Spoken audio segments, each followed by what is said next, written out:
I mean, in a way, obviously it does matter. So that's not my question here. But our experience here, I would attribute it to a spiritual journey. I guess our life on this planet at this moment, and in a way, at the moment at least, in kind of my overarching philosophy is that, in a way, I see that everything that actually happens on our planet and on this level is actually exactly it's the perfect thing in a way. It is exactly what we in a way deserve, and it's also exactly what we need to experience right now to actually move on or move beyond. Because just as you say, if science is catching up with all of this, we definitely need to find something something even more real, or something even further beyond, or even more in contact with true spirituality. Would you agree on that? Yeah, and even if you had true spirituality, even that has been so vastly overdone with the New Age movement that they expect a perfection, physical and every other way, a person who claims that they have it, which has nothing to do with the reality or what it originally meant at all. That's why they put their funny robes on and put their noses in the air and put on a smile as if they know something. They really know nothing. This war really has been going on, they say, since the beginning of time. Now, time's a funny thing altogether. Time is only matter moving in space. Yeah, it's even biological decay in a sense, you can say, or all decay. Yeah, a form of movement. And like everything in the language, there's a double meaning, because time is to emit. So time, in a sense, we always think of as something that is short or gone, or some abstract to come, and yet it's also to give out. It's something which gives out. It's a two-way street, in a sense. And the battle in ancient times was always said that for the individual was to be done on planet Earth. Planet Earth is the meaning behind so much. In the old occultic societies, the ancient ones, you'll find the root of all the words that are used for the holy people in all religions, because everything was coming from the mother, which is the matrix. The original matrix, you see, where all things come out of. And mother is also matter. Matter, that's world right. Of matter. Yeah, that's right. And so you have mother, motor, matter. And you also have, she was also given the title of the sea, water. Everyone is born in water. The first baptism. That's what that means as well. So Mary is the sea, which is Mary. Yeah, Mary. And these we're born into this place here, and we have this ability because we have something supposedly called spirit. Although you must wonder if how many have it. Because in the old Aramaic and eventually the Hebrew legends, a time would come when there'd be no more souls born. And when the first soulless people were born, then it would be the end. The end would come. Of the experiment, or of the experience machine?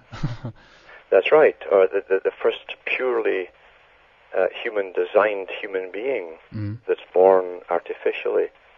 It's strange how it all ties together.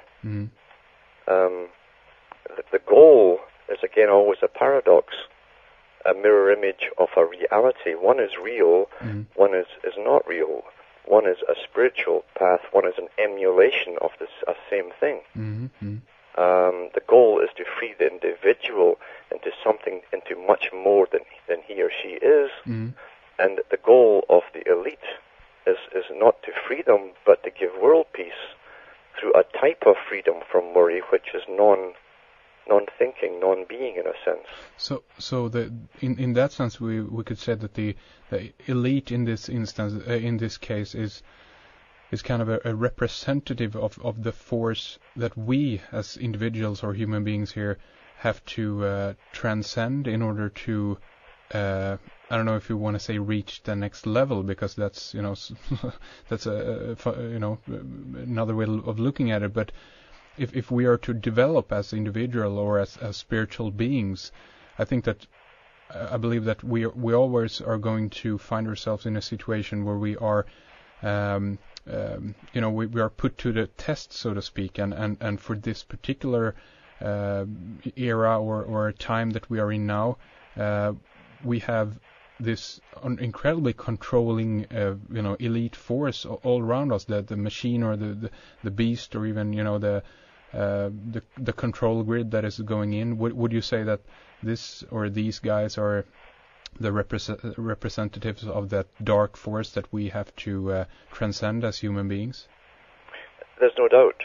There's no doubt. I made it quite plain that their religion is one of a complete, utter belief in genetic superiority of certain peoples and intellectual superiority and material superiority, because they've accumulated the wealth of the ages in families. Darwinism is an interesting part of their religion, because Darwinism is based as an old Masonic belief system that goes back to Hinduism, that everything came out of the primordial slime. It's pretty well Hinduism. And that through the Great Leap Forwards, the same kind of thing that Arthur C. Clarke, the other High Mason, showed in 2001, the movie, done in the 1960s. At the beginning of the movie, they show you their religion. They show you their complete and utter belief in evolution. And the one who ends with the monkey tribe, who gets the bone and kills his opponent across the way, the first murder of one species killing itself, its own. That was a superior type, according to them. Those who are going to use utter violence and kill, they claim, have given us progress. They call it progress. And sure enough, all down through the ages, these people, through wars, down to the age of knights and so-called chivalry, have slaughtered and enslaved peoples and made them all slaves working for them. Up to the present time, this is their belief system: is superiority through the right and the ability of might to control the weak. So that's their religion. They are, in a sense, what in the West they would call the Antichrist. Yeah, exactly. This is also a part of the end game battle. Who has attained the most when time runs out wins or whatever. It's like a game. Yeah. Not only that, the way they have strategized this so covertly, so cleverly down through the ages, they think they haven't left anything to chance. They've covered every possible base.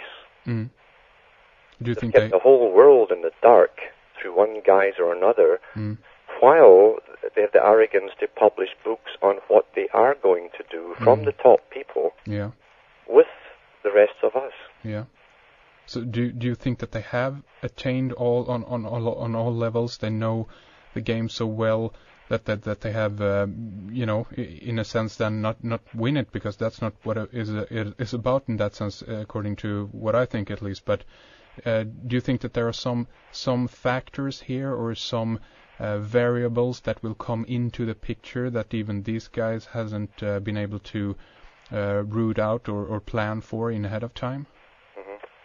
Well, they've said that themselves, and that's why they created war on what they called individualism. Because all down through history, the vast bulk of the populace, of every populace, will go along with whatever they're told. The only trouble elites and tyrants have had in the past is an occasional generation here and there, someone comes through unscathed, intact, and can speak out and say what is. And it's true enough, words and the pen's mightier than the sword. Yeah. An idea can be a very dangerous thing. That's right. Definitely right. And so they want to eliminate that by literally monitoring, and this has been announced last week. They want to monitor every living person from cradle to grave, psychologically and every other way. And you will get pulled in for reconditioning, you might say, if you're not going along with what they want you to be. They will remake you.